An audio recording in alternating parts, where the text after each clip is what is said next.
Bob, or the man himself. So especially, we have some good people on Davis. And so I wish everybody a good evening. Thank you very much. And Greg has always said to me that I should come on a Friday night to get a drink. You should. And Greg, let me tell you now that the way that 2026 has started, I think I'll have to take you up on your offer and take more than one drink, take a couple of drinks. No. You're telling me no, but I feel that I'm going to drink some rum this year. Because 2026 has started in a fashion that I feel like I want to drink rum. Don't go that way. don't follow the feeling, please. Listen, last week we missed Kevin's birthday because we didn't have a show. So Kevin, I don't want Kevin Hanley and I to fall out. So let me just reach back in the past and say, I hope you had a good birthday, Kevin. On Monday of this week, my manager, Seba Jones, celebrated. I feel that Seba will celebrate for the rest of the year. And then there were some wonderful people who celebrated during the course of the week. My dentist, of course, Dr. Veron Brooks, the lovely Constance, Andrea, Alexi Overbart celebrated.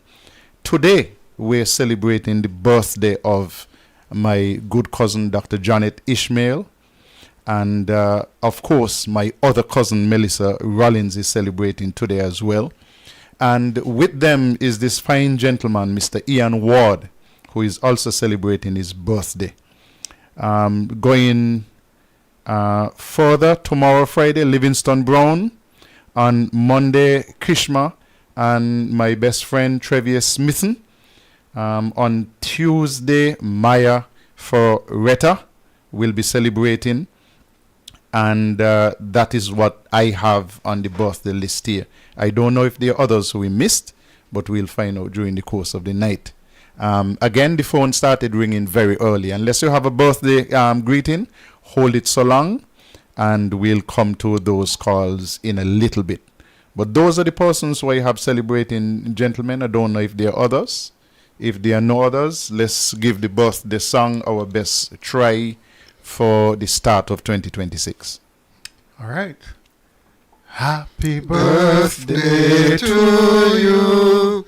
Happy birthday to you. Happy birthday, happy birthday. Happy birthday to you. And as usual, from us in the studio, may you live to be 101 and us 101 minus a day, so we don't have to see you go. May God continue to bless you with good health, strength, of course, wealth.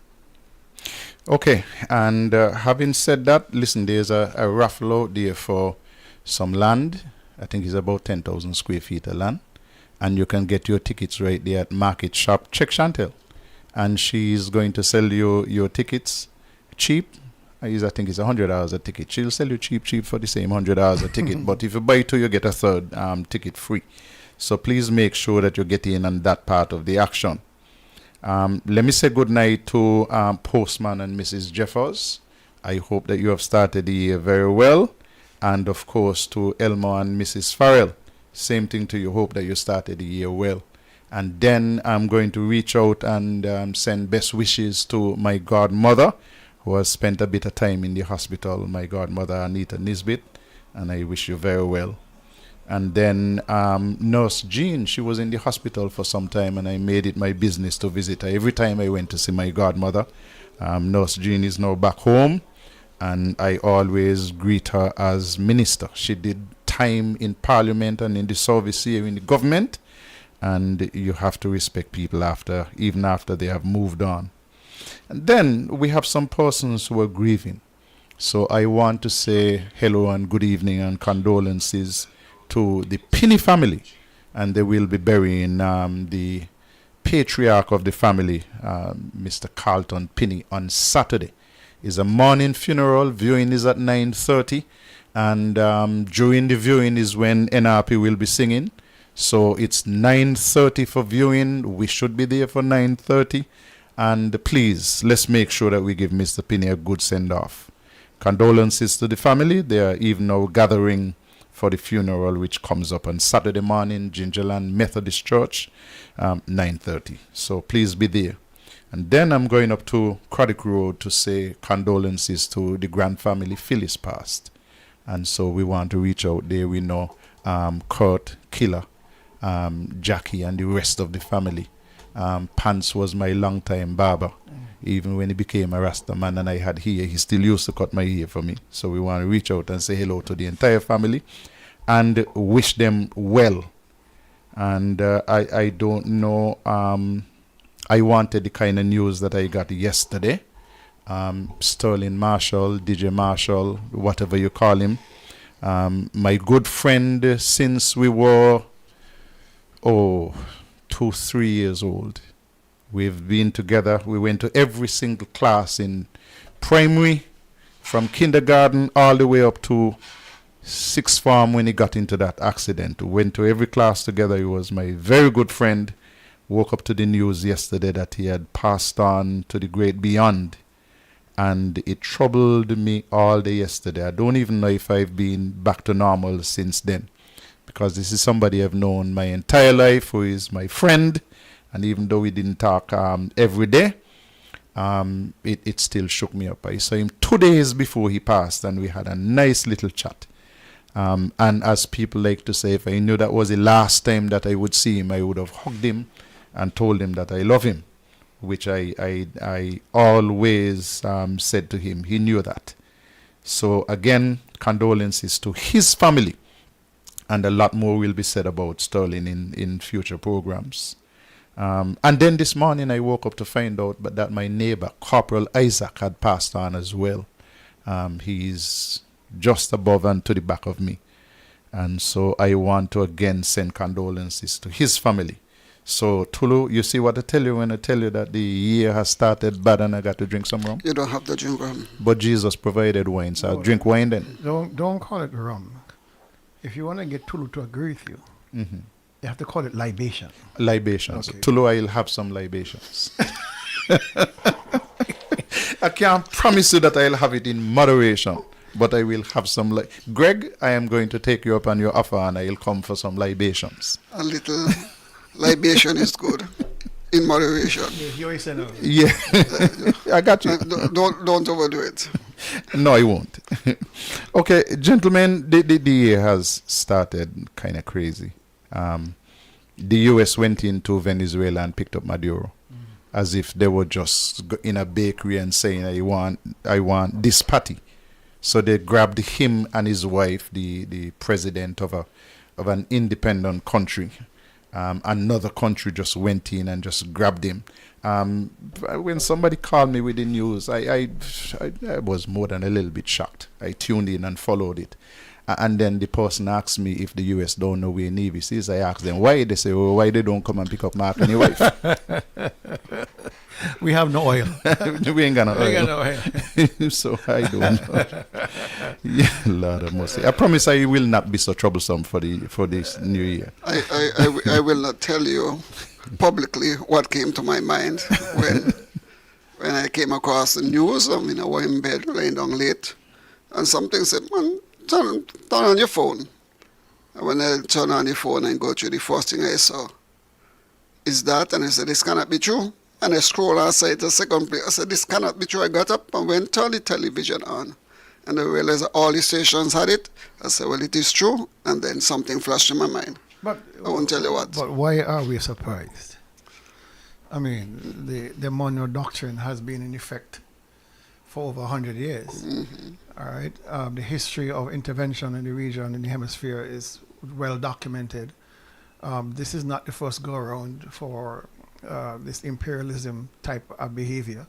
We've seen it all through Latin and South America. We've seen it in the Caribbean, the first time in the English-speaking Caribbean in Grenada. So this is not shocking by any stretch. We have complied to their ownership of us. And so once you're compliant, then you can expect anything at any time. There is no unity in the Caribbean when it comes to these kind of matters. Everybody looks out for the best interests of their own population. And so that situation I always speak about, all politics is local. Everybody looking to cut a deal to make sure they get some sort of favored position or favored status.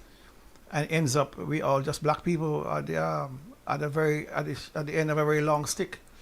All right, so I'm not surprised by anything that happens in this hemisphere, because I don't think we have the kind of leadership that would exercise any sort of independence away from the general dogma that this is America's backyard, and we don't dare ever entertain any other superpower in the region. I mean, it's just how it is.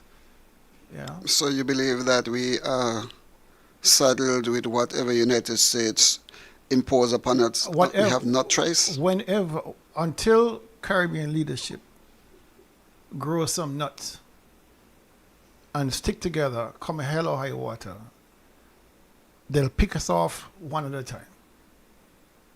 But if we stand together as a region, a solid block, it would never happen like that.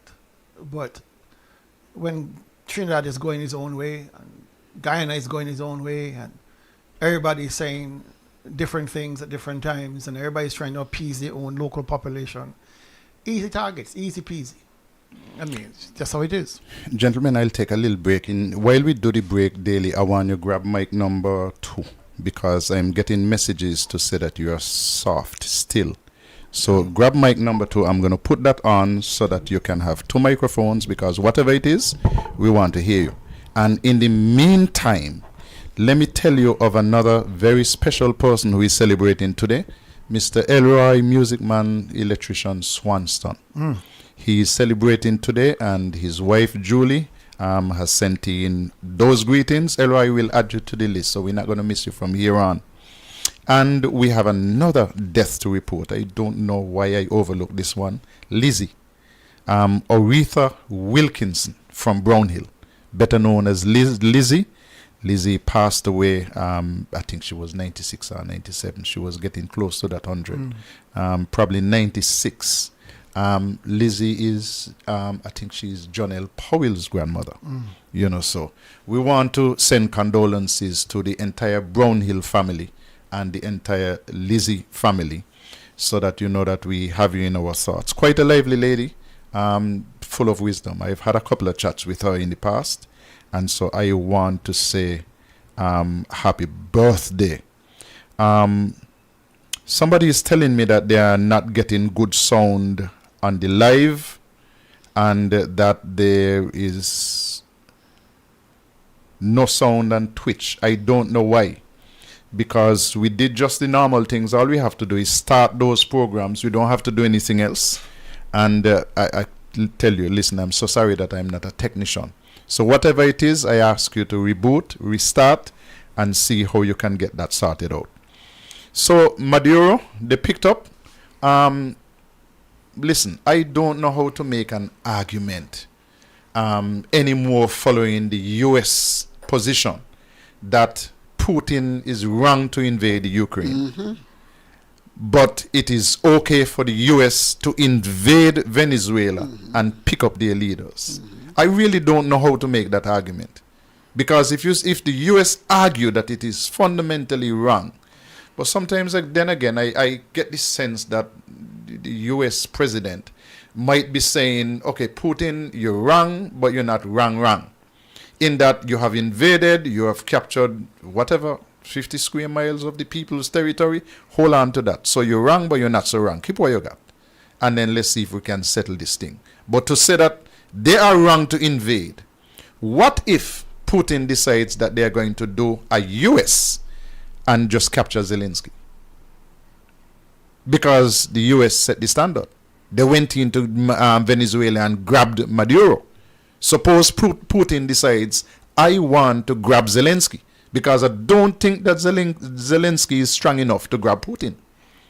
But Putin might be strong enough and have special forces good enough to say, let me make this grab.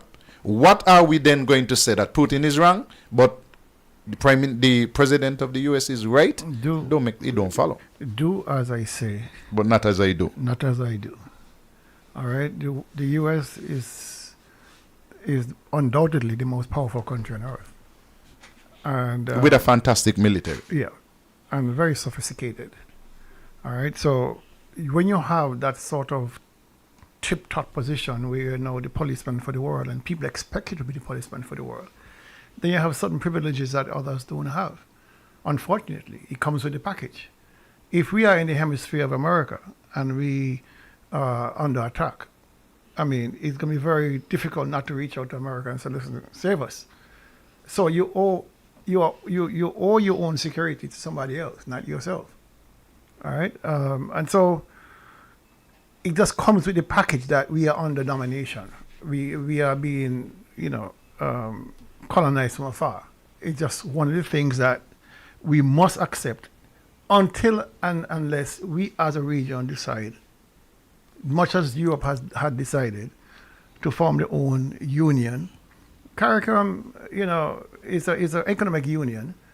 If you talk about more than an economic union, but a military union, which I don't see happening at all in the near future. Or even Don't have distant the future. numbers. Don't have the numbers. Don't have the money That's for equipment. So your existence is predicated on somebody else's generosity. And it's a very difficult position to accept, especially if you're nationalistic in thinking. But it is something that comes with the territory. What I think is disconcerting is that the American footprint in the area of the Caribbean has been very modern. The former superpowers, France and England, have basically walked away from us. They have nothing to say, nothing to defend. Spain, who once colonized Venezuela, they have nothing to say, nothing to do.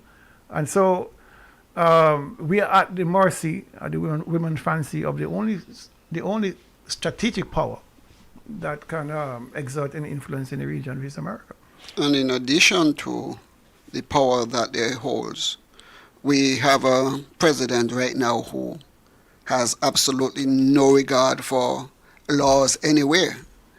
I heard something where somebody asked him what it will take to cause him to take a different turn.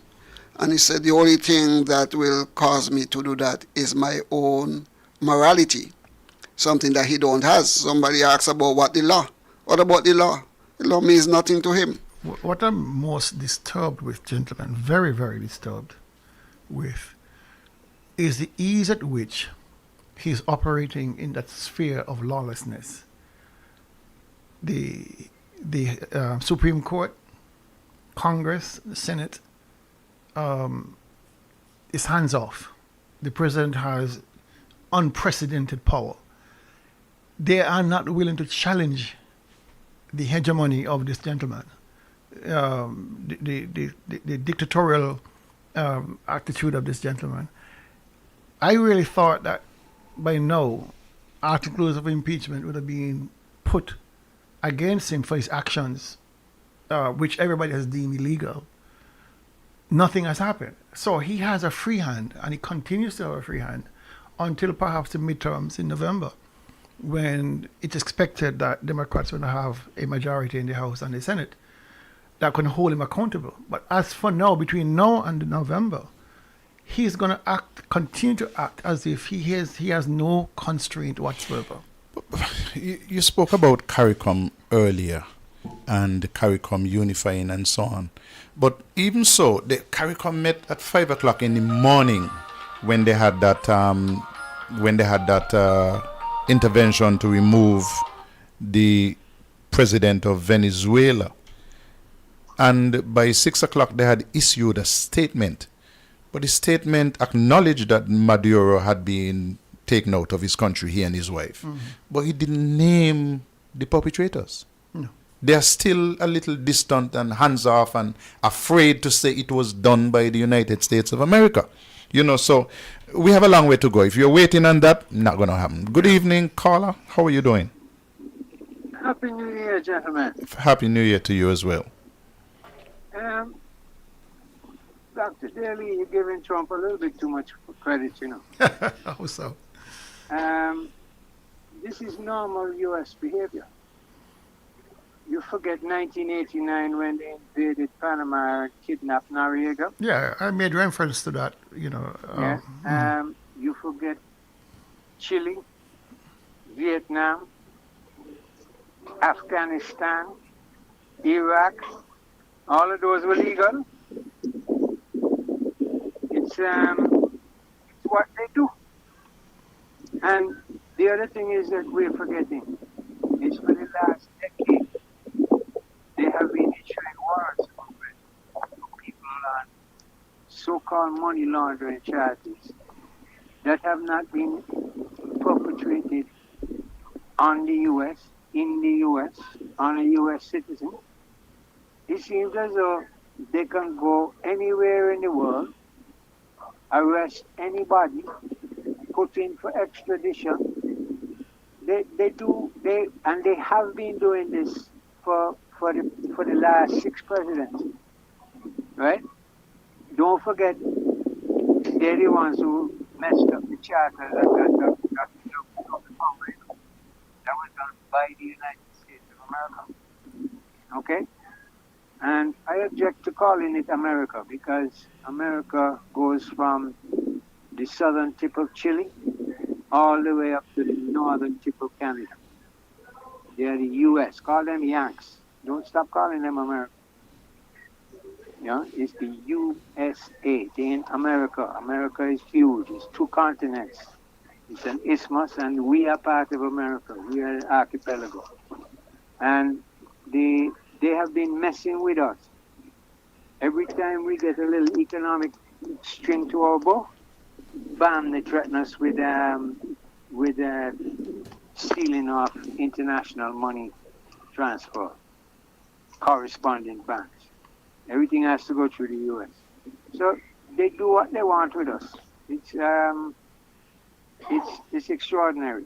We're actually worse than a colony. We don't even get any federal funding from it. If they give us any money, it's a loan. We gotta pay it back. It's but don't give Trump. The only difference is Trump bang him out about it. But it's not him. It's the whole country. That's how they behave, how they have behaved, and how they will behave in the future. I expect no less from them. All right. Thank you very much, caller.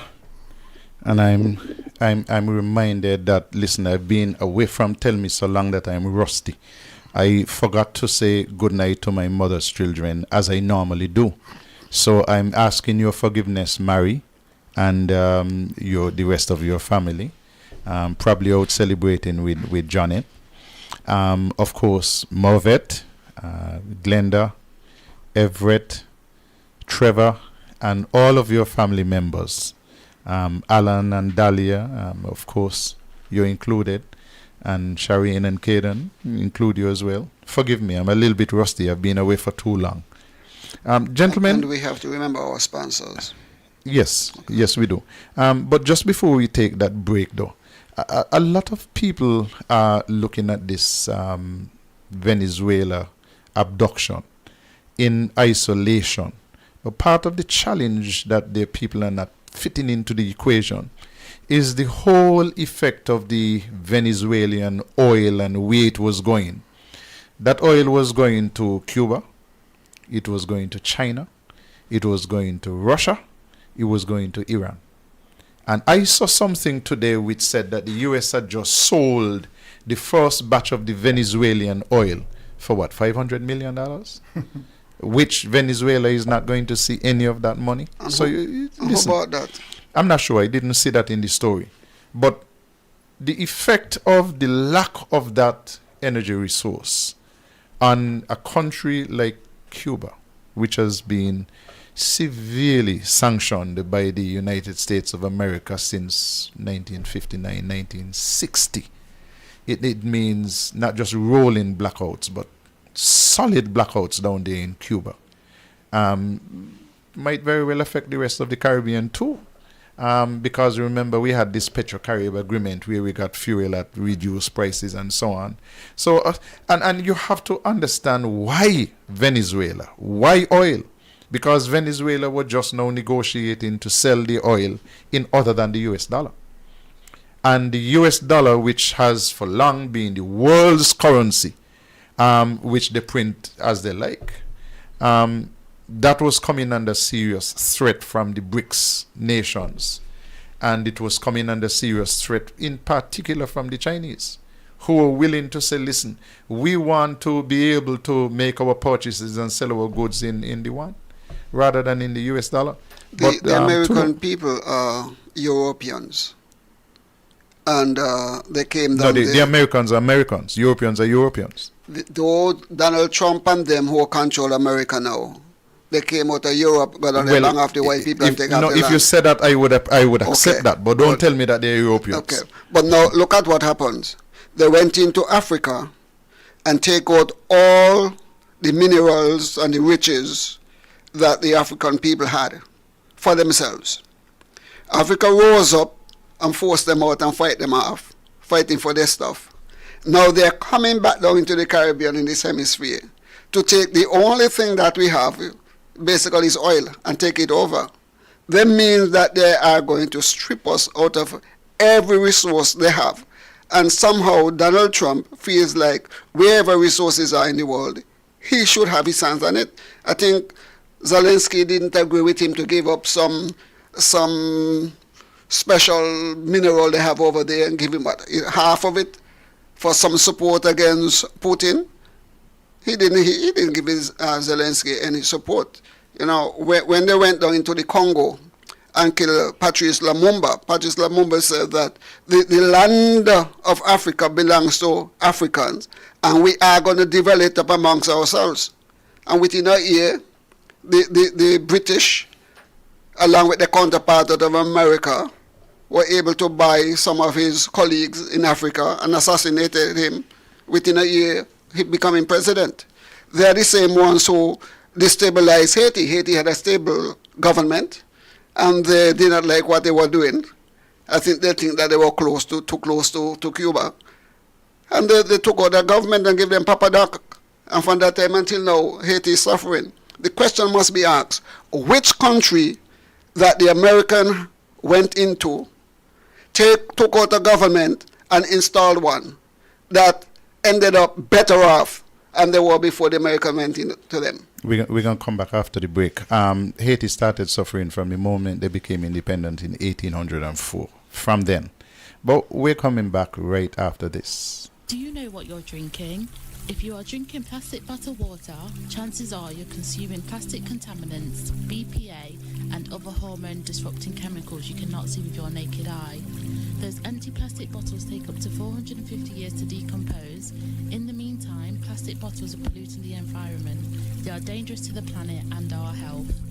The safer solution is to acquire your own Kangen alkaline water filtration system, and you'll never have to buy toxic bottled water again. Help save the planet and drink clean water for less than the price you'll pay for acid plastic bottled water over the next few years. The Kangen technology is the world's most popular, most acquired water immunizer. For more information, you can call or WhatsApp us on 917-207-1307. That's 917-207-1307. Change your water, change your life. Pico, the way to go for residential, commercial, and industrial wiring, data, security, UPS, and generator installation. When you need electrical work done now, done right, done at an affordable price, contact Pinney's Electrical Company. Call or WhatsApp 665-1916 or email pico_1166@yahoo.com. Pico, the way to go. And welcome back to Tell Me, our first show for the year, and we're here until 10 o'clock this evening. So we still have another hour and a half to go. I feel that we have about 2.5 hours worth of programming left, but we'll see how we manage the time. Now, I want to come local, but even before we come local, I just want to say that our good friend Max James is in the hospital. And so, Max, we want to reach out. If you have your little small radio and you're listening to us, we want to reach out and say good night to you, and we wish you happy and speedy healing, and that you get out of the hospital very soon. Let's move on, and I want to come local now. Our monitors are not working, so I will have to read what is here so that you out there in the audience, and of course my co-host will be able to understand what I'm saying. We got this from the Prime Minister some days ago, and it said, I will be bringing to Cabinet a submission to address the important matter of increasing our birth rate. This is about supporting families, securing our future, and investing in the next generation. I am included. More babies. I saw that, gentlemen, and I wondered if this was the Prime Minister trying to get us in the population to help him put pressure on his wife for her to breed. I suspect she's already pregnant.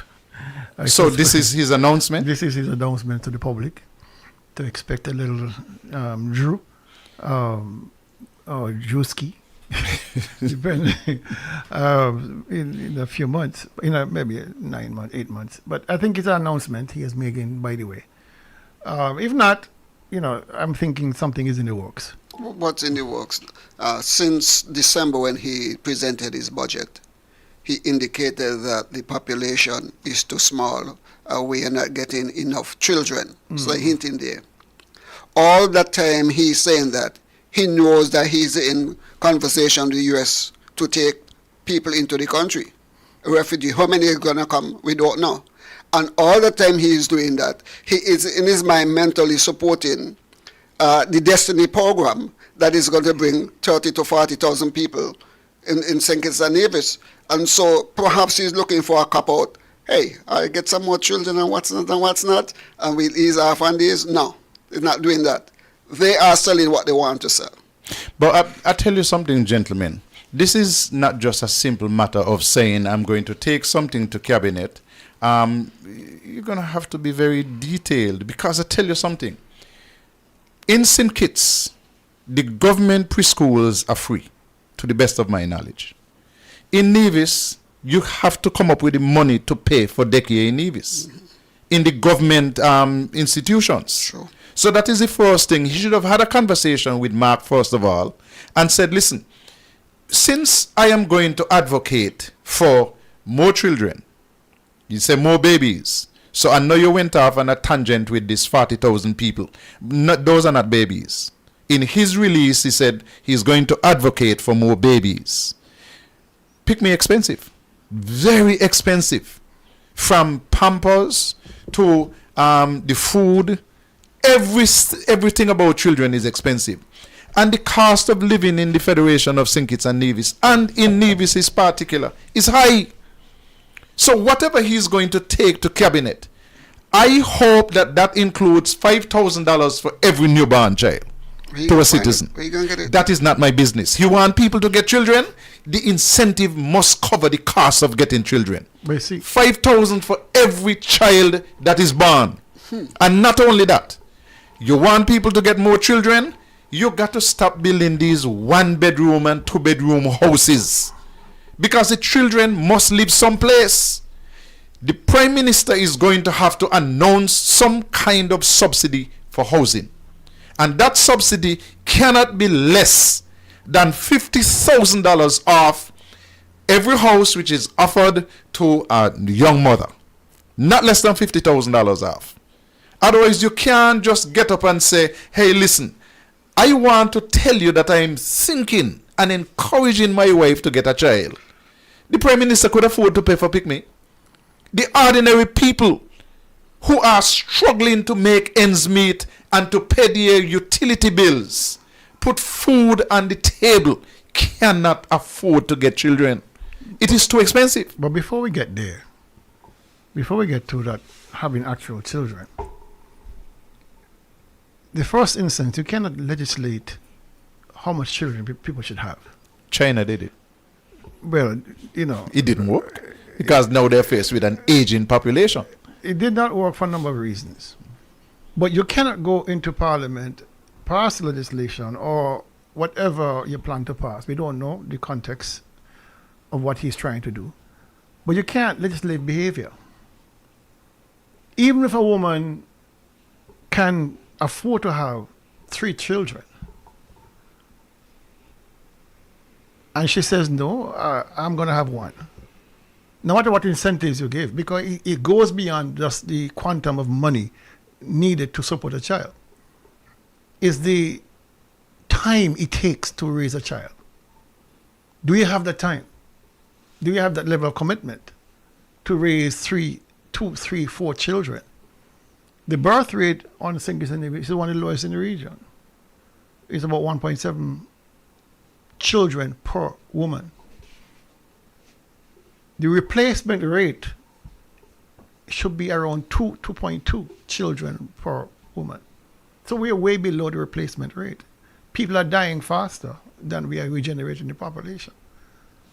But you're asking persons to do a national service, by increasing the number of children they have, whether they can afford it or not. Dr. Drew is taking one side of the coin and saying, yes, we can increase the quantum of money available to women so they can afford to have more children. But who tell you that we even want to have more children? Because it goes beyond just finding the resources to raise a child. It's everything else that goes into raising a child. Raising a child is not easy work, It's not just feeding them and all that. It's the constant care and attention you have to devote to that child if you're going to raise a child properly. A lot of women, a lot of families are choosing not to have more than 1 or maximum 2 children, no matter what you provide for them. As a matter of fact, if you look at the most wealthiest families in Nevis, they have the least children. Mm-hmm. True. They have the least amount of children. What are you going to tell those people? We're going to give you a daycare? They're not interested because they can afford it. Yeah.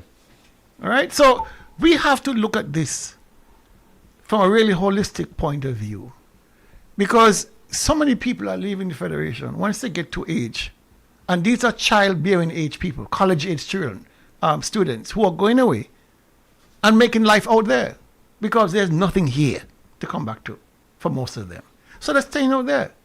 So even if you were to pray a woman or make it affordable for a woman to have a child, there's no guarantee the child is going to return here after education.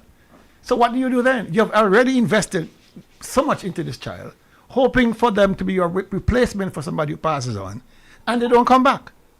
So you have to look at this not in the kind of myopic view that Dr. Drew is looking at it, but in a more holistic way. How can we create the environment that fosters larger families? And that is a conversation that needs to be had, not just passing legislation to increase donations to child care and Pampers and all that. That is only one tiny fraction of the conversation, and we're not having that conversation.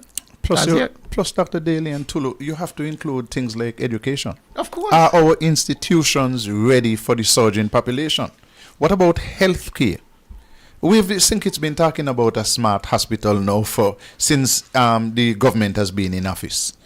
They have cleared the land, they haven't broken ground to the best of my knowledge.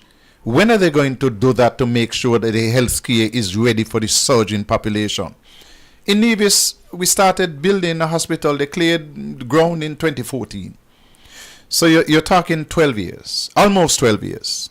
They have been building the hospital now since 2017. So you're talking 9 years this year.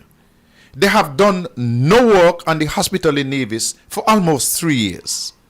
But you want the people in the country who still can't get proper health care to add to the population, get more children. That is only one part of it. And we just looked at education, we look at healthcare. What about communication? What about jobs? How are we going to get those things in place for an explosion in the population? This is not just about telling people that we are going to give you X amount of money. We are going to... What about housing? The governments in St. Kitts and Nevis are still building 2-bedroom houses with people who have 2 children, a boy and a girl, and husband and wife are boyfriend and girlfriend. So you have a boy and a girl shack up in the same room and getting older together. I mean, you got to address all of these little matters before you start telling people, hey, listen, I'm going to give you some money for you to get more children. Well, when you look at the NIA cabinet, or the NIA government, or the cabinet more specifically, the premier has 2 girls. Of childbearing age. Of childbearing age. And one of them married. And they ain't got no children. And they got money. You got a deputy premier, not got no children. All right? You have Spencer Brown, 2. You have Latoya, none. John Nisbet, none. Zook, I think he has one. Who else we got? Troy must have got, maybe he got the most among all of them. You go to Senkis in the federal government. You have the Prime Minister, he has one, probably one on the way. You have Jeffrey Hanley. How much he has? None. No, you got. I think you got. You got? You got children because I saw one time where one of them was studying in Taiwan. Okay, he's got, not on the zero. We probably got two then. I think I saw a picture with two. Congress has two, I think. Congress has two lovely girls. Yeah. I think Samuel Duggins has one. Yeah, I mean, they're not reflecting what they're proposing. Because it goes to the point I'm trying to make. It's not about the income by itself. People are simply choosing not to have the whole cabal of children like we used to have back in the day because things have changed. People had big families because the woman was basically a large part of the nightly entertainment. You didn't have the female services they have now. They didn't have the entertainment and the distractions and the jobs like they have now. And most of the modern women, they'll tell you, listen, if I could get 1.5, I'll take the 1.5. They just don't have the time. All right, so it'll be interesting to hear what proposals that the Prime Minister put forward. I'm certain it will help those persons who are below the poverty line, who are looking for assistance to raise their families. All right, I'm certain it will help those people. All right, but I'm not certain how much of a bump in population you'll get from these modern type of women who do not want large families by choice. But before he goes to Parliament, don't you think that he should have been talking to what we call the stakeholders? If you're looking at families to get children, and in these cases, most families are single-parent families, I think the wise thing was to do is to have some forums where you invite these people, like you and Carl, who are young and still could produce some. Oh. Forgive me. Okay, then Carl didn't say who, so you don't watch me bad over there. Oh, no, sir. Okay, but I think that you should have some forums and discuss this in the communities where people are. Get the feedback of the people before you say that I have this in my head and I'm going to take this matter to Parliament. So you leave out the people who you want to produce. It's just like Nevis. You want the people's land, but you have not sat down with the people to discuss the land, but you speak to everybody that's around and for them to give up their lands. It's the very same thing we have here. Let me put this back on the screen. I can see it. You guys can't. Or people out there can see it. And let me just read the sentence. I am bringing to Cabinet a submission to address the important matter of increasing our birth rate. Dr. Drew, Mr. Prime Minister, I think you're very much out of order and you should have left that alone. You don't have to bring to Cabinet any matter to regulate how people get pick-me. Keep out of that. You want to do that? Okay. You can address things like the monetary aspect of it. You can address housing and that kind of things. But this is about supporting families. That's all I want you to say. You want to support families. Support the families with respect to making it easier. Because I know some children out there whose parents are catching their backside. True. Trying to put food on the table. Especially in times when the fathers are not always giving as much, even the basic child support that they should be giving to these children. They acknowledge that the child or children are theirs, but they are not there to help in raising the children, in helping to finance the needs of the children. And children not cheap. Mind you, I must confess that I see some little children wearing some kind of shoes where they have a call on the foot. But you can't blame the children, you got to blame the parents. I cannot recall any of my two sons wearing the kind of $400 and $500 FUBU when their sizes were still in children's size. I like the Chinese who put the children in sacks and forget about the shoes business. Because they once they're growing, they grow out of those shoes quick. So to overindulge and put on them expensive shoes don't make no sense. But Dr. Joe, keep out of the people bedroom. Leave that alone. If you want to get another 4 or 5, I wish you well. You could get godfather and godmother from all over the place who will be happy to help you with money to raise a child. But ladies, if you're going to get children, I want you to start the budget for the child, and you got to budget all the way through to university and the first degree. If you can't do that, I beg you please, you don't let the Prime Minister force you into getting pick me. I want to change from that and go into something else for a little bit. I'm going to play this one. Is a little bit long, but I want you to listen all of it, and then we are going to comment on it after. This is from the budget in December. In the report that has accompanied the documents for this budget debate, I found it curious to learn that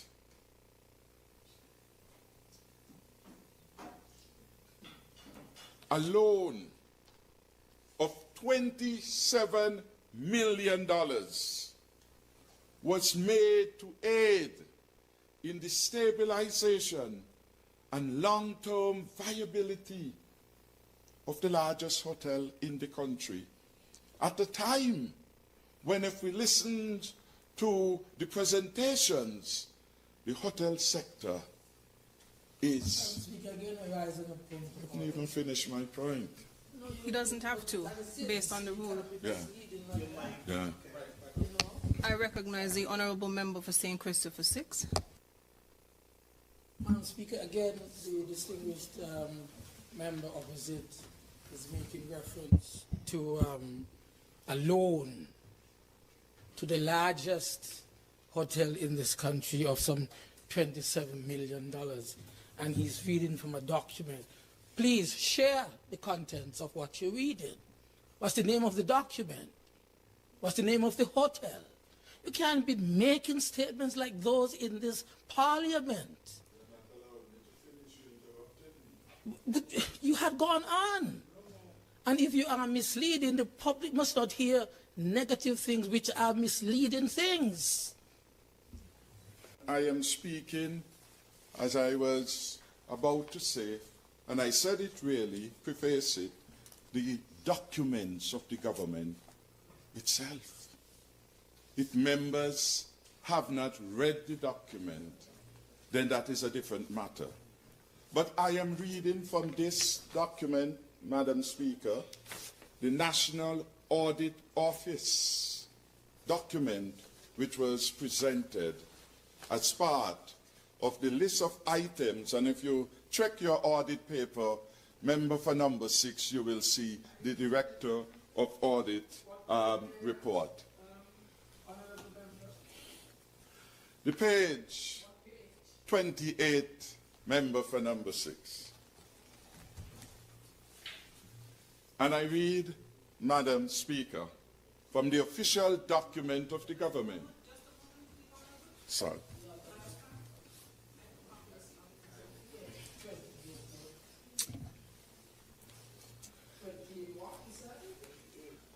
Madam, sorry.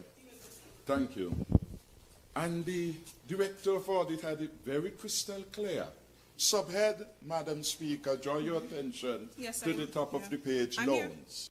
In 2023, says the forensic auditor, the government of St. Kitts and Nevis entered into a loan agreement with the Royal St. Kitts Beach Resort Limited for the issuance of a non-interest-bearing loan in the amount of $27 million.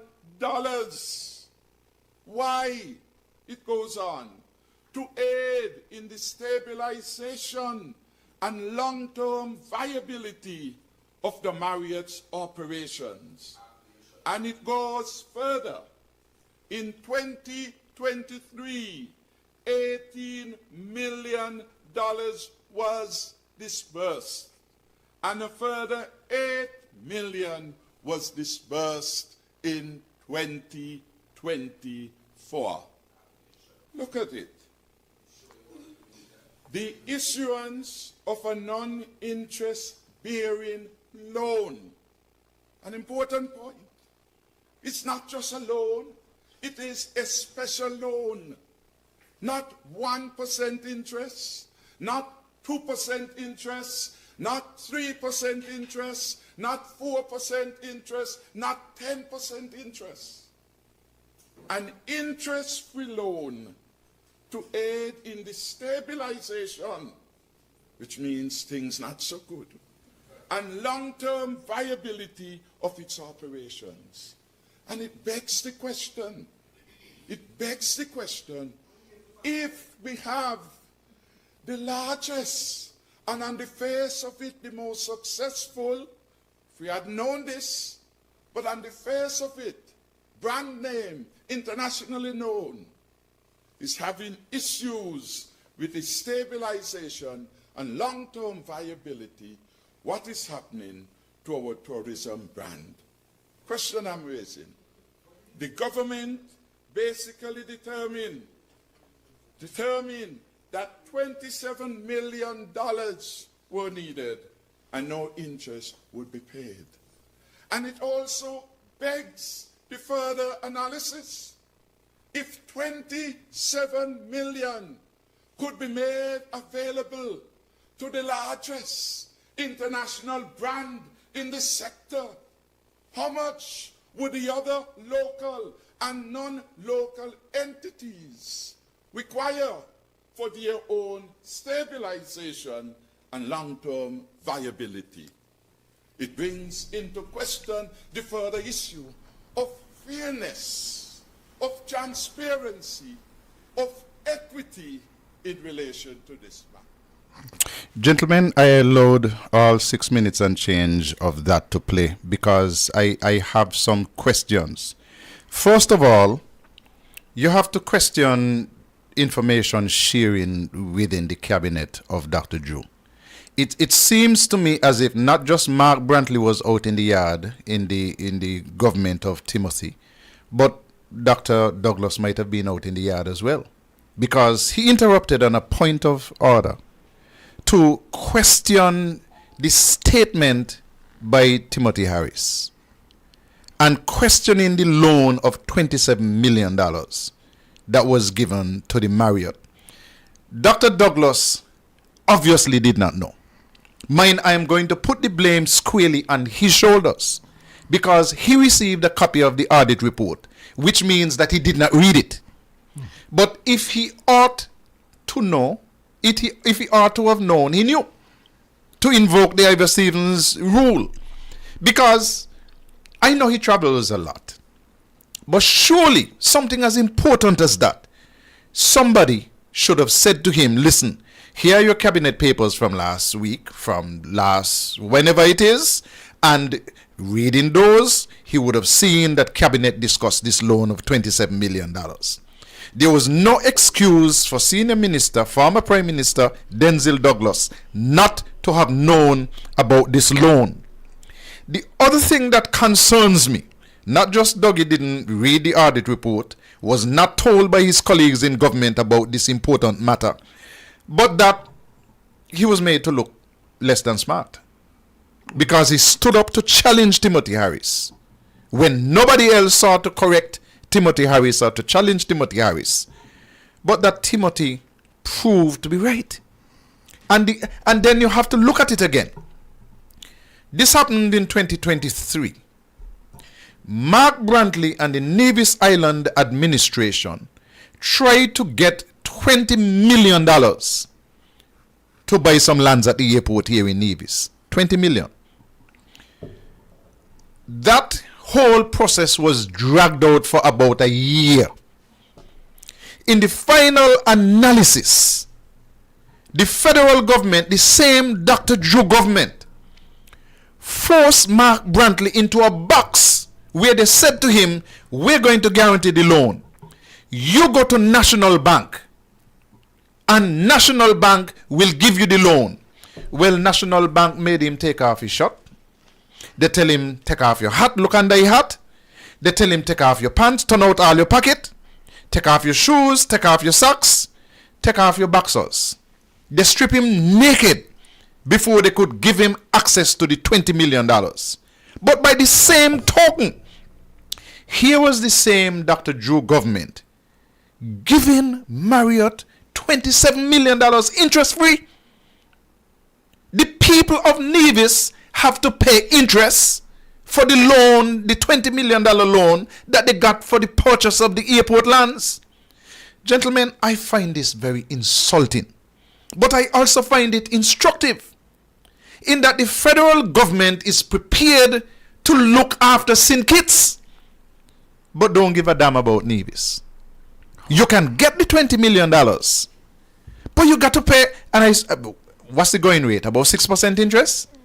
And Marriott didn't have to pay 6, 5, 4, 3, 2, 1. They didn't say, okay, pay back 0.5% interest on the $27 million.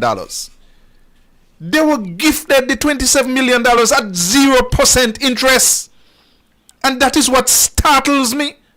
And that is why I am so happy that in this budget debate, this matter came up. It is shocking, it is insulting, it is embarrassing. And again, I say that the federal government didn't give one damn about Nevis. You want 20 million? Go to National Bank. We are going to guarantee it. But pay you interest. Meet all the demands that National Bank will have of you. Marriott, you want 27 million? Listen, man, no problem. 0% interest. I think that is insulting. Well, we have been saying all along from this very platform that we do not have a federal government. We have a local government in Nevis and a local government in St. Kitts. And the local government in St. Kitts will always look for the people on St. Kitts and business in St. Kitts, irrespective of what happens in Nevis. But when you don't have the strength of a leader of the opposition, and when you don't have a premier that is willing to put himself on the line for the best interest of Nevis, this is the result. Let's take the call. Remember where you are. Good evening, caller. Good evening, gentlemen. They have a thing called inflation, right? What's our inflation running? 6%? I haven't checked the rate recently. Let's, for sake of argument, let's say 6%. Whatever percentage it is. If you lend money interest-free, when you get the money back, it is less by the amount of inflation every year that the person has had it. So in other words, it's not interest-free, You're paying them 6% per annum because that's what it's costing you with the money. So if you lend somebody money, you have to charge at least the rate of inflation. If you charge the same as the rate of inflation, that's 0%. That's interest free. But if you actually charge 0%, you are paying them the rate of inflation every year on that money. That's just a different way of looking at it. I got you. Yeah, and you're absolutely correct. Thank you very much, caller. Dr. Daly? Yeah, in the first instance, I do agree with you. Dr. Douglas ended up with egg on his face. Totally embarrassing. And what was very striking, because you could hear Congress in the background. Nobody tried to stop Dougie. Because maybe themselves did not read the document. Because they were sitting in the same area. Somebody could have reached him and passed him on notice and boy, leave that. But he continued several times to interrupt Dr. Harris, trying to get to the bottom of this matter, which he clearly did not know about. And Dr. Drew was in the hall, all the ministers were there, nobody tried to stop Dr. Douglas, which is quite telling. It means he's really outside of the ambit of the cabinet. That's the first thing. To the point of Nevis, though, which is more important to me, to reiterate basically what Carlisle is saying. This is a total insult, not only to the premiership of Nevis, but to the people of Nevis, where you have a sitting prime minister who has dragged this issue of the loan, the Vance Amen International loan, to the mud, making us pay interest. The Nivision people, born and bred Nivisions, paying interest on $20 million loan, while Marriott's, which is a worldwide brand, worth billions of dollars, gets an interest-free, or as the caller indicated, interest-free minus inflation cost. Free of cost. Stick a pin. Let's take the call. Good evening, caller.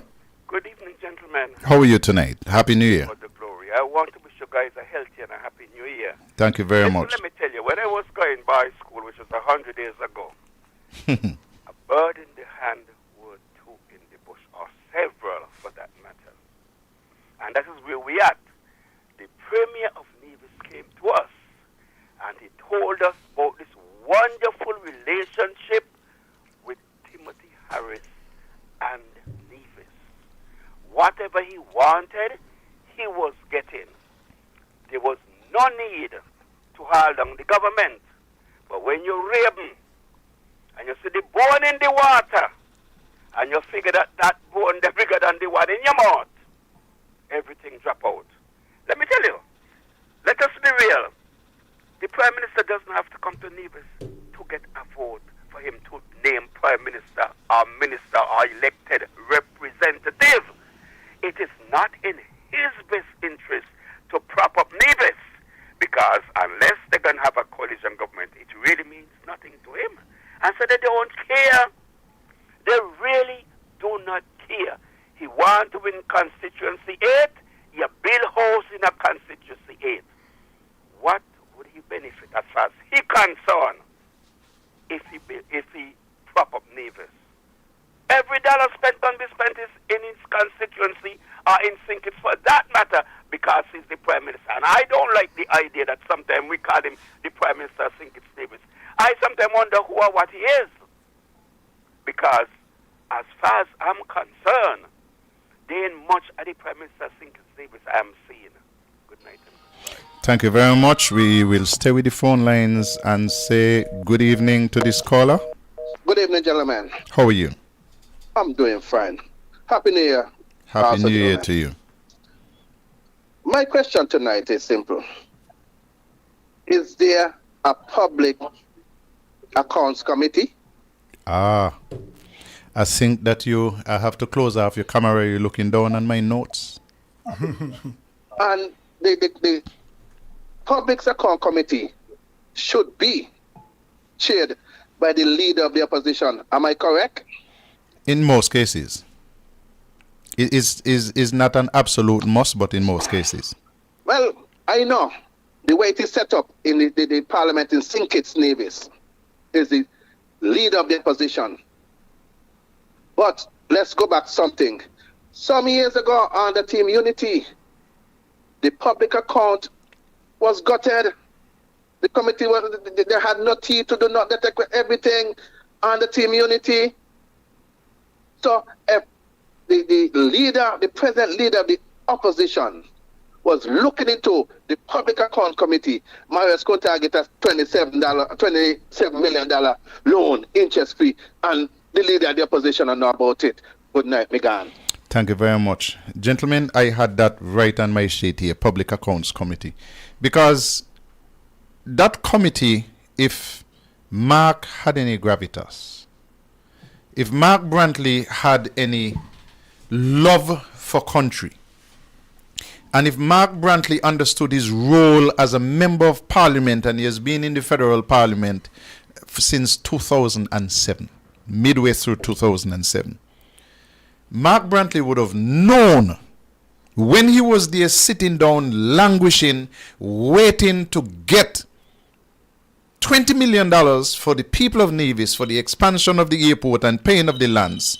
Mark Brantley would have known, because this happened since 2023. He was struggling to get money for the airport in 2025, 2 years later. Mark Brantley would have known that Mr. Drew, Dr. Drew, had given Marriott $27 million at 0% interest?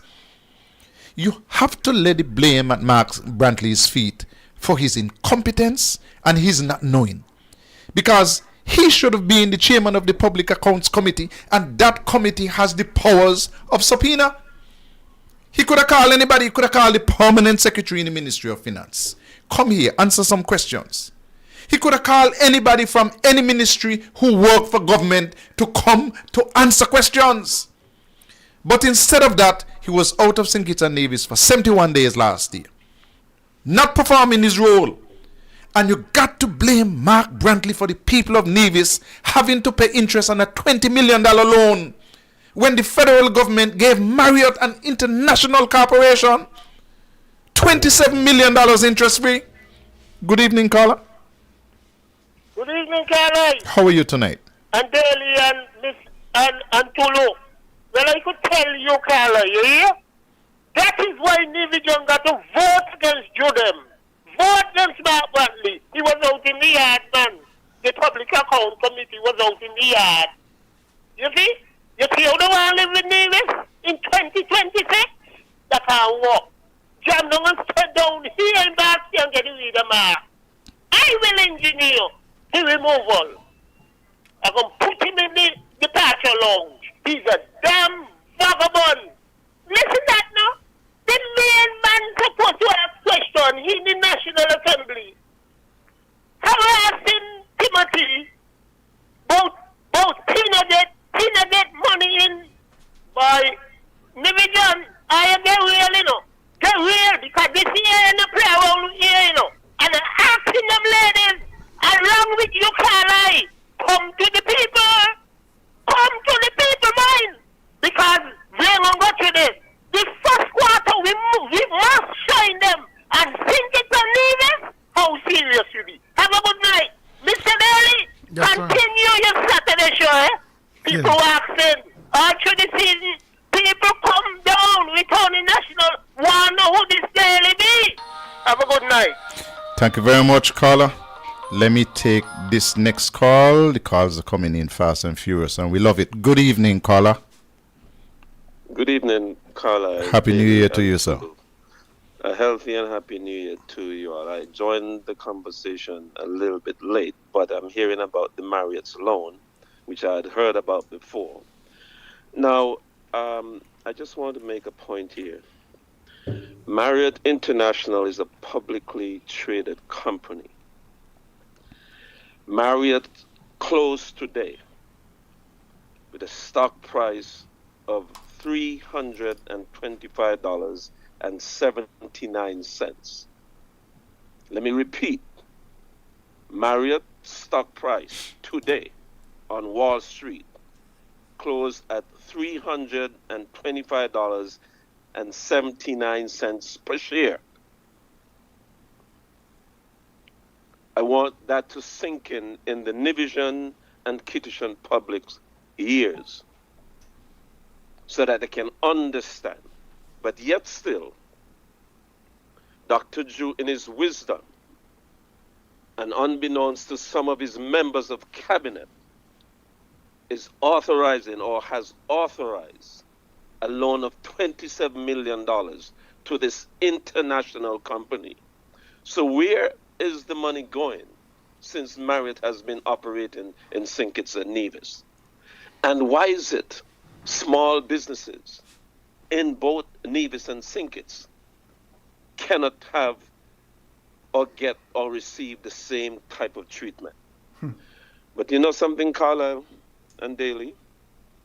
Mark has found himself in such a position where he's so dependent on St. Kitts that he has to turn a blind eye to a number of these issues that affect Nevis. And so Nivisions end up paying the price and getting a loan where they have to pay interest. But Marriott, an international company with a stock price that is booming, is getting an interest-free loan. Think about that for a moment. I don't think people were supposed to know.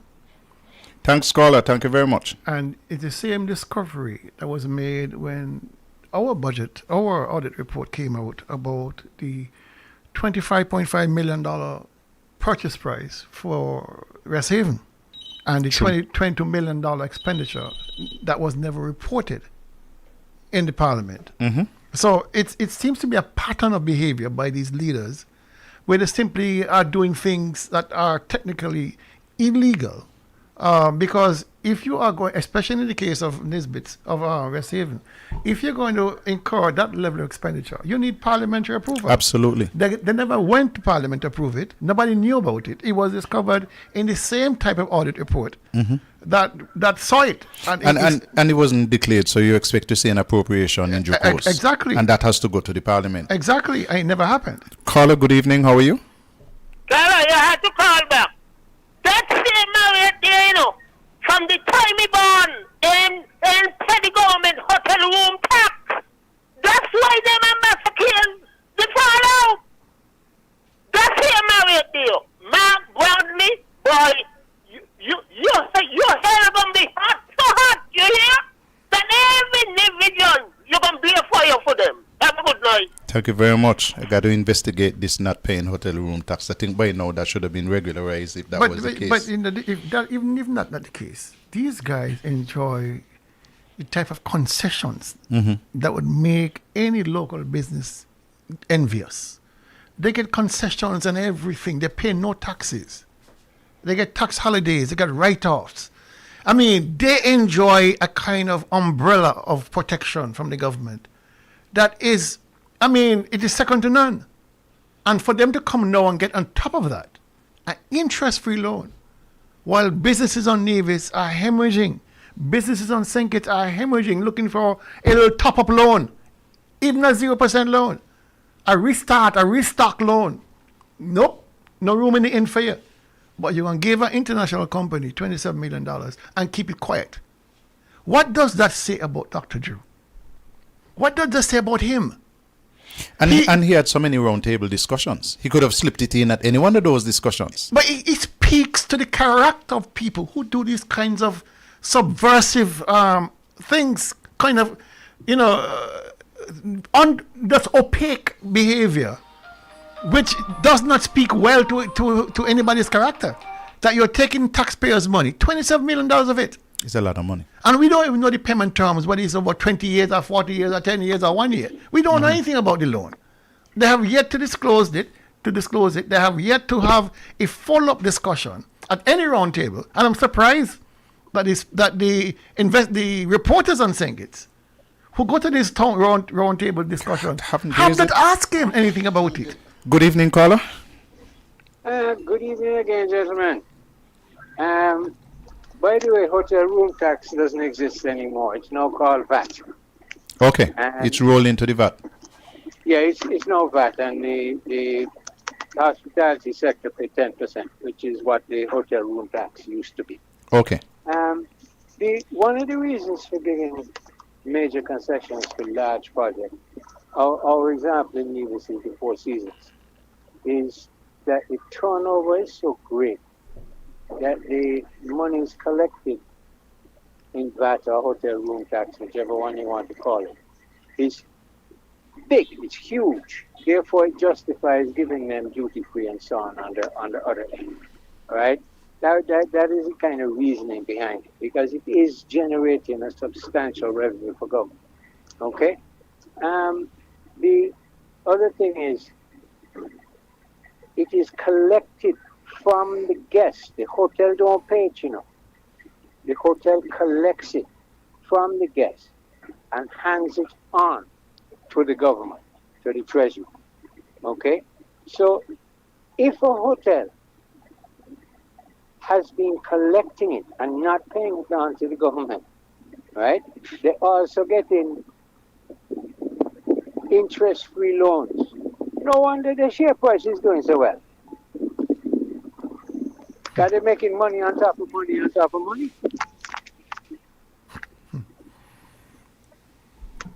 Thank you very much, caller. Listen, let's take a break. Let's make sure that our sponsors are happy with us. We can be back after this. The way to go for residential, commercial, and industrial wiring, data, security, UPS, and generator installation. When you need electrical work done now, done right, done at an affordable price, contact Finney's Electrical Company. Call or WhatsApp 665-1916 or email pico_1166@yahoo.com. Pico, the way to go. Do you know what you're drinking? If you are drinking plastic bottled water, chances are you're consuming plastic contaminants, BPA, and other hormone-disrupting chemicals you cannot see with your naked eye. Those empty plastic bottles take up to 450 years to decompose. In the meantime, plastic bottles are polluting the environment. They are dangerous to the planet and our health. The safer solution is to acquire your own Kangen alkaline water filtration system, and you'll never have to buy toxic bottled water again. Help save the planet and drink clean water for less than the price you'll pay for acid plastic bottled water over the next few years. The Kangen technology is the world's most popular, most acquired water immunizer. For more information, you can call or WhatsApp us on 917-207-1307. That's 917-207-1307. Change your water, change your life. Thank you very much, and welcome back to Tell Me. Go ahead, Daly. Let me say one or two things. In 2022, when Dr. Drew came into power, there was some conversation about a wiping off of interest debt for Christopher Harbour. Okay. In the millions of dollars were wiped off that they owed the government for interest payments which they weren't paying. It was wiped off. Zero.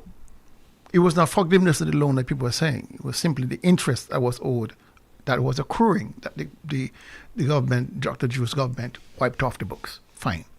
You're trying to help the company get back on its feet. I understand all of that. $3 million every month is what the NIA has to pay in interest and principal payments. $3 million.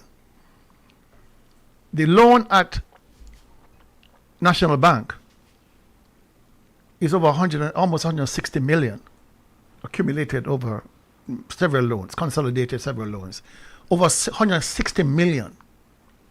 I think the nominal rate of interest is about either 3.5% or 4%.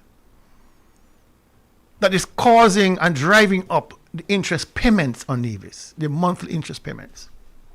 And like I said before, it's almost $3 million a month just in interest and principal payments on the loans we have. Why is it then, if Dr. Drew is so cognizant of the difficulty businesses are facing because they have to pay interest and loans, how is it that the NIA has not gotten any relief from that? If there's a policy or program where they feel that to encourage development, to help the squeeze on Nevis in terms of debt repayments, how come that courtesy has not been extended to the NIA? But Dale, you have to look at that. And it's a very, very important question. But it leads to the incompetence of the government. But that is where I'm leading. Because exactly. You have the leader of the opposition, who is the premier of Nevis, who is so far up the colon of the prime minister. There is no daylight. He can't see out. So when Drew sneezes, something shoots out the other end. He's being compromised. He's begging with one hand and can't stop with the other hand. It can't happen. And so these kind of arguments is what he should have been arguing in Parliament as leader of the opposition. Rather than sit there and agree with everything Dr. Drew is saying, knowing that the positions that Dr. Drew has taken has cost Nevis millions of dollars. Did you hear him raise any concern during the parliamentary debate on the budget in December about the fair share? All he said is equity. When, we have the worst leader of the opposition in the history of opposition in the world. Because he raises no concern. He tables no bills. He challenges nothing. And all these matters have a direct effect on us here in Nevis. This is the same gentleman who argued vociferously during the campaign of 2022 to send him and his 2 musketeers back to Bastia to represent the people of Nevis. Send us to Bastia, he said. Send us to Church Street and we will fight for you. Well, don't fight so hard, Mark Brantley. Please don't fight no more. Okay, losing in the Because you're marshmallow. You know, you're fighting, you're like a marshmallow fighting the fire. It ain't working out. So please don't fight no more. Just sit down there like a good little boy and just don't say nothing. Because you are really insulting the people of Nevis. And let me say this one more thing. I don't see any change on the horizon with how the federal government treats Nevis. It doesn't matter who goes on there, they're going to still see us as an appendage. We have to now really, as a country, as Nevisians, consider the ultimate and pull 113 and get to hell out of this, because unless there is significant movement in electoral reform, in the constitutional reform, this matter will continue. This abuse will continue because we have no say once the federal government sits there. And especially if we are not in the cabinet. Even when we are in the cabinet, in the case of Team Unity, we get nothing, we get nowhere. NRP can make a difference. NRP Good evening, caller. Good evening. Let me tell you something. The breaking up a unity had a meaning, and we was thinking that it was in the best interest of Nevis. That was not so. The people high up in CCM made it public. The balance of power is going to be coming from Nevis. The first Prime Minister from from Nevis, the first Nevisian would be the Prime Minister of St. Kitts Nevis. That was the main purpose. After that didn't happen, the man lose all interest. He will never fight for Nevis. He was fighting for himself. The history book was to be written. This gentleman from Nevis, the first Prime Minister. I want Nevisians to understand that we mean absolutely nothing unless the Premier get what he wants for himself. Send him to Church Street. That was the Nevis fight. That was an individual fight. That was a fulfillment of somebody's dream. Until we remove him from government, this is what we are going to get. Nevisians, we recognize now who he for. And you guys, please do not let this SSC slip. I realize I don't hear a word from the Prime Minister nor the Premier. And I think they're thinking, if we stop talking about it, we're going to forget. Yeah. We cannot forget. And so, guys, please bring it back and the first burner. Let me say one more thing, Carla, real quick. Sure. I remember when the late, great Malcolm Gishard was the leader of the opposition on St. Kitts. And I remember the debates. And those debates were meaningful debates. We're not seeing that now. We are seeing a total rollover. We are seeing nothing in terms of opposition. We're not seeing anything that is moving Nevis for the interest of Nevis. We have Mark Brandon now as the leader of the opposition. And what have we gotten? What have we gotten? But Just I mean, I'm not saying to oppose for opposing's sake. That's foolish. I don't think that really happens. If you are really a professional, you don't oppose for opposing's sake. You oppose because there's something to oppose. There's something to be held accountable for. And there's so much to be held accountable for that we are not hearing from the leader of the opposition. He got a trip to Taiwan. Well, there you go. Personal. There you go. Hi, good evening, caller. Good evening, gentlemen. You're trying to persuade me that our leader of the opposition in the Federation has not questioned anything that comes before Parliament in Church Street. Have you heard it? Nothing. Have you heard it? Well, that tells me one thing. He obviously believes that everything Drew says and does is perfect. So there's no criticism needed. I can't believe this. That's the only logical explanation. If there is no question, if there's no anything, it means I think everything is hunky-dory. Well, I guess if that's what he believes, that's what he believes. And by the way, the last caller had an interesting look at, a very interesting perspective. Good night, gentlemen. Thank you very much. Listen. Before you go there, I'm going to get in trouble. So let me tell people that the St. George's constituency is coming back with the Valentine's cruise again. This one is going to be sailing time 5 p.m. on the 15th of February. Tickets will be available shortly.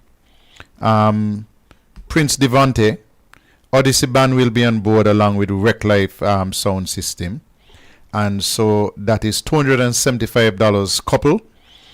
You want to make that special man in your life feel important, you just buy him a ticket and take him on this Valentine's cruise. And I deliberately put it that way because sometimes people think that the men have to buy the ticket for the women. Sometimes the women have more disposable income. So, but either way, just mark your calendar the 15th of February. That is when the St. George's constituency will be pulling off their second cruise, a Valentine's cruise. So bear that in mind. And then I have to tell you that we were supposed to start the year with Powell Overload, and that didn't happen. That's not going to happen until February. So we're going to be looking at doing a Powell Overload maybe the first Thursday in February. I have to firm up that, and then we'll be doing that Powell Overload in February. Back to regular programming though. Let me play the ads again one more time because we're fast running out of time. It is 9:32 in the evening and we still have a long way to go. So let's talk to Pico. Pico, the way to go for residential, commercial, and industrial wiring, data, security, UPS, and generator installation. When you need electrical work done now, done right, done at an affordable price, contact Finney's Electrical Company. Call or WhatsApp 665-1916 or email pico_1166@yahoo.com. Pico, the way to go. Do you know what you're drinking? If you are drinking plastic bottled water, chances are you're consuming plastic contaminants, BPA, and other hormone-disrupting chemicals you cannot see with your naked eye. Those empty plastic bottles take up to 450 years to decompose. In the meantime, plastic bottles are polluting the environment. They are dangerous to the planet and our health. The safer solution is to acquire your own Kangen alkaline water filtration system, and you'll never have to buy toxic bottled water again. Help save the planet and drink clean water for less than the price you'll pay for acid plastic bottled water over the next few years. The Kangen technology is the world's most popular, most acquired water immunizer. For more information, you can call or WhatsApp us on 917-207-1307. That's 917-207-1307. Change your water, change your life. And we're back on Tell Me. It's 9:34, so we have 26 minutes left on the show. And before we go any further, Dr. Daly, don't think I didn't see your finger on the 113 secession trigger. As I get older, and I'm now into my 60s, as I get older, secession is looking better and better. So I just want to let people know that I'm not afraid of talking about secession, of going the way of secession, because a couple of things I will tell you. I started going to Anguilla in the 1970s when they had very few roads. I mean paved roads and mostly dirt roads. Anguilla started building a new terminal building after Navy started talking about it. Because I'm hearing that these Cubans have been here since 2015. We were doing designs and all kind of things. So they started talking about building a terminal building into the 2020s. Today they have a brand new modern terminal building. They are pulling down the old terminal building. They might even be finished pulling it down. And they will pave that area so that they could get more space for parking and so on, taxiways and so on. And Navy is still up here languishing with an airport with very little traffic and can't get the expansion done. So that brings me to the point, gentlemen, where we said that we were going to talk about some unfinished CCM projects. I'm going to lump three of them together: the hospital, the poultry processing plant, and the Charlestown police station. And I did that deliberately because all three of them have been stagnant. There has been no work on the Charlestown police station for, I would say, in excess of 12 months. No. They started back in May, started in October, and stopped in November. And before that, they hadn't done any work for some time. They hadn't done any work for some time. And that is simply because I'm hearing that the contractor is not being paid. Yeah, there's a serious cash flow problem where the contractor was out of pocket. And so when the government did start refinancing the project in September, that money was only enough to cover the arrears. But that's a federal government project. The same federal government that gave Marriott a 27 million interest-free loan. We're talking about Nevis. Okay, I got you. Then it's brutal.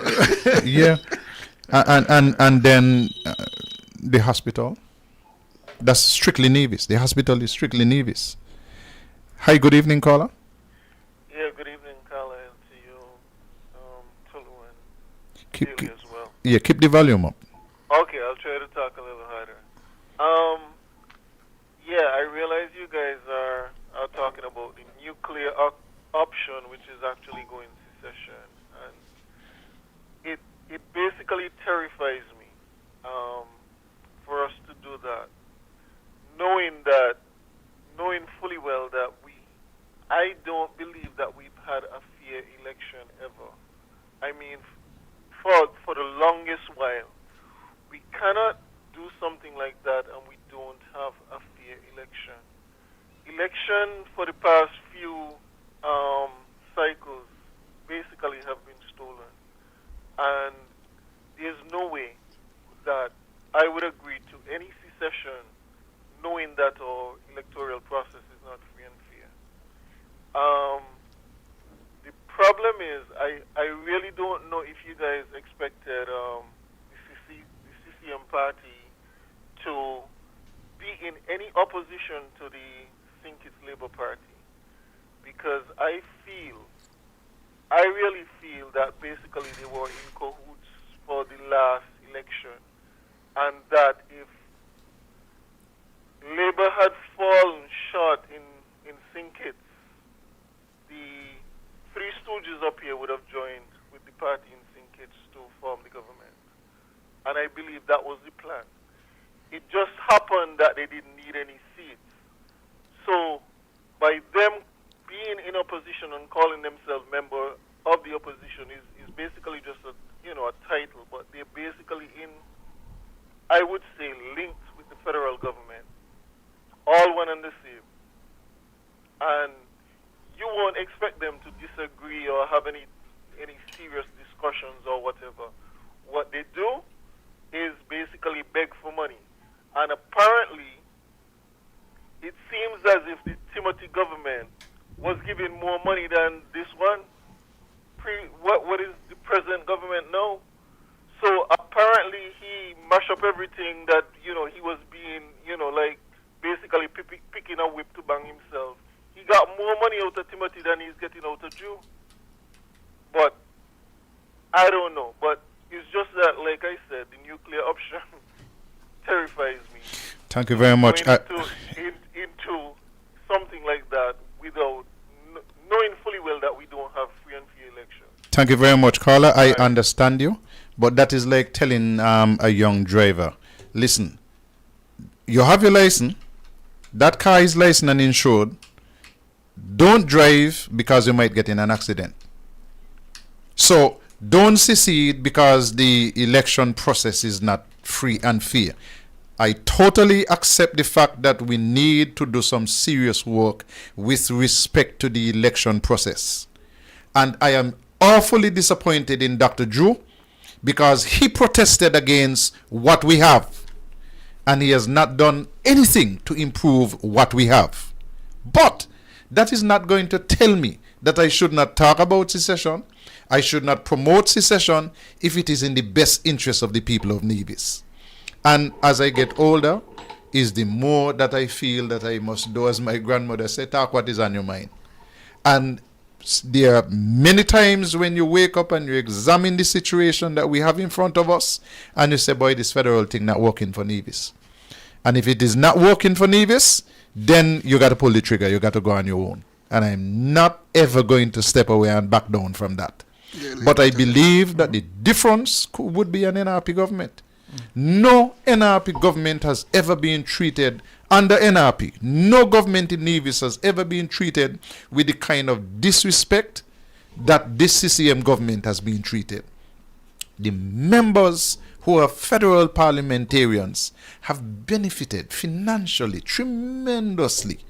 But in terms of what they have brought back for the people of Nevis, that is lacking. And NRP can make a difference. You just change your government. That's what you have to do. Daily, you did it again. What's that? SSD and Destiny is on the front burner daily. Secession for Nevis daily. You're the most powerful man on Nevis, man. You carry more weight than the Premier of Nevis. No, I carry more intellect. You carry way more intellect than no. him? You see, there are matters that we really need to be cognizant of. There are matters we can no longer hide from. The lack of equity between how Nevis is treated versus how Thinkis is treated in this federal construct is totally unfair to Nevis. Do you know, gentlemen, that if a CBI project happens to be cleared by the NIA cabinet, it still has to be cleared by the federal cabinet. So if Carlisle Powell, for example, says, listen, I want a CBI project on Nevis, just like Spencer Brand did. So let's use Spencer Brand. His project had to be approved in the NIA cabinet, and then walk down to St. Kitts for them to approve it. But it does not apply in the reverse. Those projects approved in the federal cabinet don't need Nevis input. So even though we may approve a project on Nevis, depending on who is there, they can block it. We like it so. Good evening, caller. Good evening, Mr. Powell. Happy New Year to you. Happy New Year to you.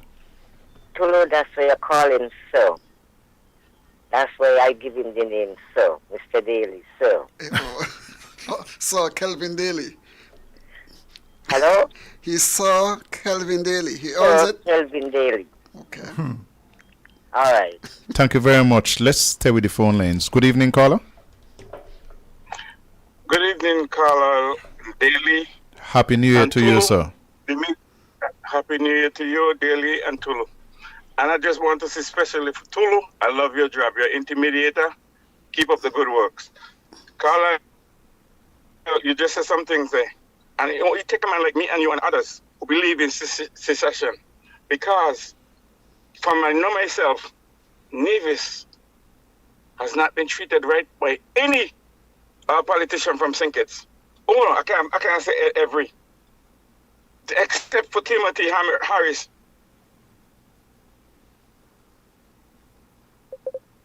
drop out. The call drop. Caller, I'm not going to agree with you because I served in a government here in Nevis with Mr. Joseph Parry, and we had joint cabinet meetings, and I felt that there was an enormous level of respect between Premier Parry and Prime Minister Denzel Douglas, and between the cabinets as well. But CCM, they're different. You just treat them like handbags because they have no balls. Well, I agree to some extent. When you look at the mathematics, I mean, the heyday of CBI was under Douglas. Let's face the reality. The heyday of income from CBI was under Douglas up until 2014, 2015. And if the figures quoted by Brantley are correct, and I haven't seen any evidence to refute it, we got less than money from federal Douglas government. So we really have to call a spade a spade. The friendship might have been there, the relationship might have been there of respect and all that, but when it came down to the nitty-gritty of money, we did not get that. And that is the ultimate determinant of how far we move in our development. Without that, it means you have to know borrow, you have to know scratch and scrape. And so, while I agree with you, and there's still a lot of rock star adoration for Dr. Douglas when it comes to Nevis. We see people swarming, they want a picture, they want a hug. Fine, I have had my days of that. But I'm also very pragmatic and real to know that we did not get the kind of financial support that we ought to have gotten had we been in a relationship with them that was based on equity. And you're absolutely correct. Thank you very much. Let's go to the phone lines. Good evening, caller. Caller, you didn't want to call back tonight. But I, Jam Down Manuel, support secession. We got to show them how serious we be and where they want to carry Sinkits Nevis. We're supposed to live better than this. And don't be afraid to talk these things, Caroline. Because I will stand back still and talk them. I support it. So if it's one man you got behind you, Jamdo is really supporting it. It's time to taking advantage of Nevis like it done with. I think it's Nevis with him. It's one federation. Come on, man, for heaven's sake. But I don't expect no better from this vagabond boy, Joe. The boy is a young chicken. He don't know nothing. Let's him in the parliament. Let's him in the parliament. Can't even talk to the country. I mean, we gone down when Sim Daniel and them was around. You had a parliament, even the Great Watcher. There's certain things ministers and the government bench couldn't say with Watcher, you know, intercepting that. When I used to hear bombing, all Swanson get up and address the parliament. When I hear my good friend talk, and I understand that you say no, for Mr. Wayne, Swanson, by the hell gone too hot for you. Because Swanson them perform better than you and who you got in the National Assembly in Bastille. Swanson was a thoroughbred. You should know that, Carlo, and these are the things they want to hear you talk and lay these young divisions about his contribution. Not really even seen much, but it was him and Owen Swanson, you know. If they used to opening the batting against Watcher. Have a good night. This is Jam Down. Thank you very much. We'll take one more call because we are going to finish at 10 o'clock tonight. Good evening, caller. Good evening, caller. I realized the call drop. I'm somewhere here in, where this is? Virginia. I'm going to New York to visit my mother. God bless her living life. But anyway, I'm not afraid to take correction. And you in the parliament, and wherever you correct me, I'm going to agree with you because what I'm dealing with is what I just barely hear no. So thanks for your correction. And I want to finish by saying this. We don't do enough history. And we as Nivision, we should know this. Haiti, I found this the other day, and I'm glad to talk about it. Nevis people is not like acting like what we are. Haiti destroyed France and beat them up for enslave us. But in the Caribbean, Nevis beat France too. In 1706, when France sent 3,000 men to trample upon Nevis, Abby went up in the mountain and we tried on stick, brace and stick and everything at them, stone, everything. Chased them out of Nevis. So they get beat twice. And the reason why I think we don't know about this, and I found this article, I'm glad to share it, because when the Englishmen take over, him, France, and the Englishmen look alike, and they take it out of our curriculum. So we don't know much about it. So I found that, and I went over it 3 or 4 times to say, we Nevisians are fighter, and if we got to go in the mountain and take down SSZ, let's do that. Thank you very much for listening. Thank you very much. We're going to get to SSC next week because the stores went very fast. That's our last call for the night. I want to show one more thing, gentlemen. I'm so sorry that you're not going to see this, but it was on the Tell Me chat, so you ought to have seen it. Went over to the Mondo track. The track season is on, by the way. And so I went over to the Mondo track, and I noticed that they were doing some construction. They have a foundation over there which is indicative of a significant building. And when I inquired, very few people seem to know what it is. So I am still asking the question. They say it has something to do with football. It is right behind the VIP stand that they have over there. Down on the ground. And as I said to you, the foundation is indicative of a building which is going to be fairly big. I would estimate this at close to $1 million if they are going to do a proper building down there. But here is my challenge. If this has anything to do with football, well, the most important thing at the Mondo track to do with football is the pitch. And the pitch was never properly leveled. And so you can't play any decent football over there. Plus, if you're going to build a second, a third, whatever number building that you're building at the Mondo track, it is important to me that since the most important thing that happens at the Mondo track is the track, the athletics, that you would build a facility so that the athletes who are participating in their various track meets, in inter-primary and so on, would be comfortable. So you're not doing anything with respect to the pitch that is there for football. You're not doing anything for the athletes. But you're building a facility for football at the Mondo track, and nobody has been told anything about this. You can't get any information from the government with respect to this. I went over there today to look for Sunda because they tell me that Sunda is the one who is doing the building. Because I wanted him to explain to me exactly what they're doing. Sunda are coming to look for you next week, Tuesday.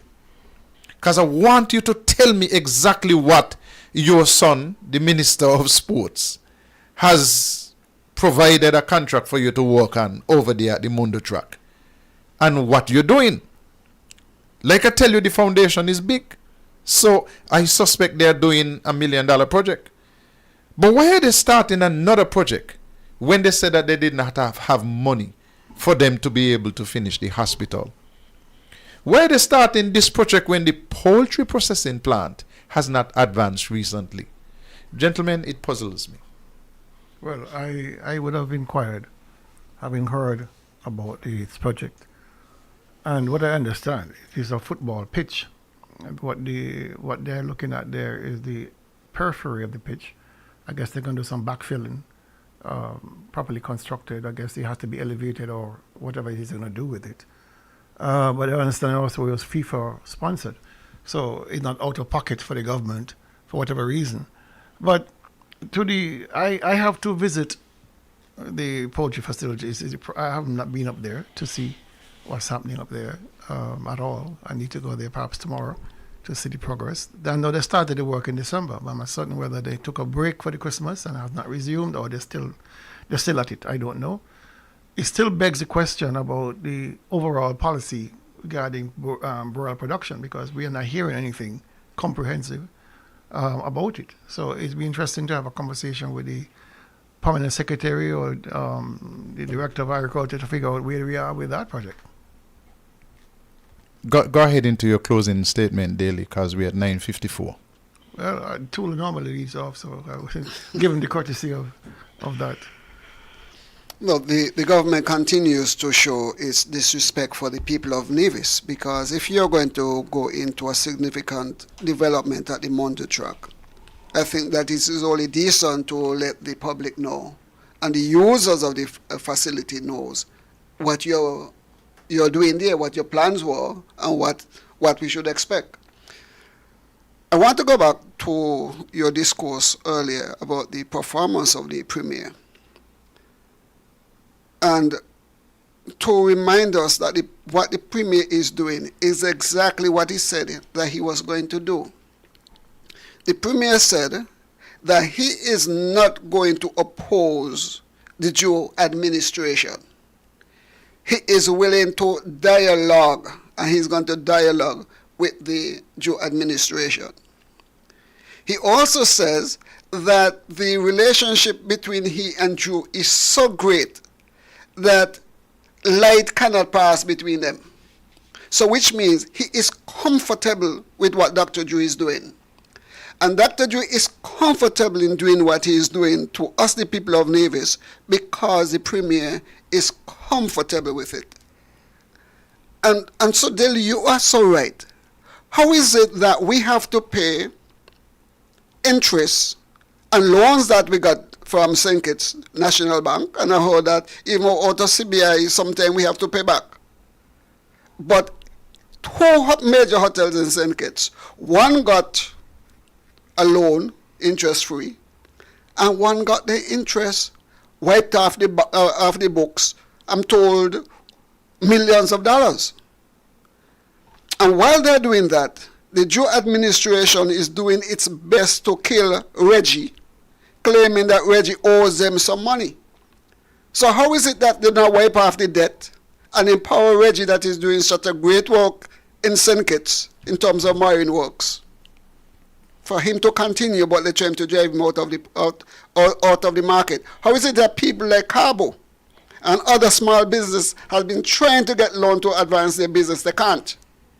But big hotels can get interest-free loans. I'm going to thank you and stop you right there so that Daly could take the rest time to take us up to 10. I was willing to give him my time since he was on a roll. But I want to go back to the round table having to do with the deportees, because I felt that Dr. Drew has been quite dishonest with the people of Nevis and St. Kitts, with his iterations about who is coming. Either he's being dishonest, patently dishonest, or he is being deceptive. We have not heard any details. The MOU was signed months ago. We have not seen any details of it, except to say that it will be CARICOM nationals who will be allowed to be deported to St. Kitts and Nevis. But we all know that every CARICOM country has also agreed to take their own nationals. So it leaves the question exactly who will be coming. That doesn't seem to be very clear at this point in time. But I take special umbrage with the position taken by the Prime Minister of no Haitians. I'm very, very offended by that position of the Prime Minister. Very disappointed, very angry that he would, as the sitting head chairman of CARICOM, he can look across the table to his Haitian colleague and say, "Are you not good enough for us?" And then to add insult to injury, this foolish statement from the press office today, trying to explain the Prime Minister's position, only made it worse. Because they're saying it's a national concern. They're saying the resources of the state have been stretched, and therefore there is no room in the inn to assist our Haitian brothers and sisters. But it doesn't seem to apply to everybody else who will be coming. An unknown quantity of people. We don't even know how many people are coming. We don't even know the quantum of support from the U.S. government, if any, for this endeavor. I think if people are really honest with themselves, whether you're SNLP supporter or not, whether you support any party or not, the performance of the Prime Minister on these critical issues that we just discussed this evening is a big fat F. And he must be judged accordingly. The level of leadership is so lacking. The level of transparency and accountability is so poor coming from a Prime Minister who came in promising good governance. He had a good governance agenda. He had an Attorney General who said he would walk off the job if things weren't going well. You have this tacit support for the SSZ and the reluctance to repeal it in the face of significant and widespread opposition. Where are we going with the Prime Minister and the Premier who are holding this country hostage with these kind of positions they're taking against the will of the people? I thought that we were the power base. I thought they work for us. Yeah, apparently we are working for them because they're clearly not listening to us. They clearly are law unto themselves. And so I leave here this evening totally disappointed, if I could get any more disappointed, with the leadership of this country. Not only the Prime Minister, but the Premier. Both are holding hands, while we, the people of St. Kitts and Nevis, are left to suffer. Good night. Thank you very much, Dr. Daly and Tulu. And I'm here looking at the cricket. Leeward's women playing against Guyana. Down to the last over, Guyana got to score 11 runs to win the game. So I'm backing Leeward's as usual to win the game and to go 2-0. I'm closing off quickly on something I said before. I don't feel comfortable with the federal government giving Marriott $27 million interest-free loans, while students who go to the development bank to further their education got to pay 5% interest. That don't sit well with me. It also does not sit well with me that the federal government made Mark Brantley and the NIA jump through all kind of hoops to get a $20 million loan from the majority government-owned National Bank and have to pay interest on that, knowing that they gave Marriott a $27 million interest-free loan. But Mark Brantley ought to have known, because he's in the federal parliament. He really should be the leader of an active public accounts committee. But the man is lazy. He's all of self. He don't really care about what happens down there while he's getting salary down there and salary up here. So the people of Nevis have again been made to pay for an incompetent government. We're going to come back next week. And next week, trust me, we're going to have more interesting topics, including fair share, including the SSZ. That is never going to be far from our minds. And so we ask you to join us again next week for more on Tell Me. Tell me